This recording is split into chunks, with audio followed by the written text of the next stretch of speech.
এই লোকটা কখনোই তার হাতগুলোকে তার পকেট থেকে বের করতো না, যার কারণে কেউ দেরি করে লিফটে চড়তে আসলে সে লিফটটাকে না থামিয়ে তার পকেটের মধ্যে হাত ঢুকিয়ে চুপচাপ দাঁড়িয়ে থাকতো, যার ফলে দরজাটা বন্ধ হয়ে গেলে সে মনে মনে অনেক খুশি হয়ে যেত।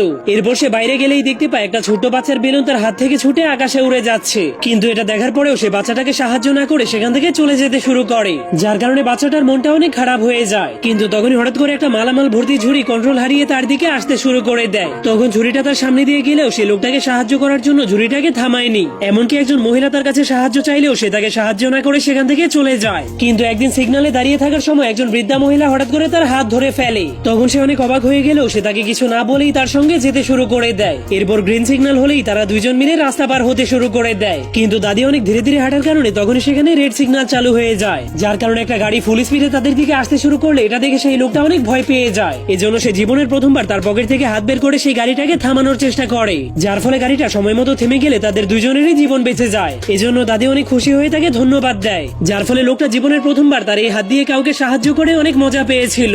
এজন্য সে বাড়িতে গিয়ে তার হাতের দিকে অবাক হয়ে তাকিয়ে থাকে। এজন্য সে এরপর থেকে তার সেই হাতটাকে পকেটে ঢুকিয়ে না রেখে তার সেই হাত দিয়ে সবাইকেই সাহায্য করতে শুরু করে দেয়। যাওয়ার আগে আপনিও কি পকেটে হাত রাখতে পছন্দ করেন কিনা তা কমেন্ট করতে ভুলবেন না।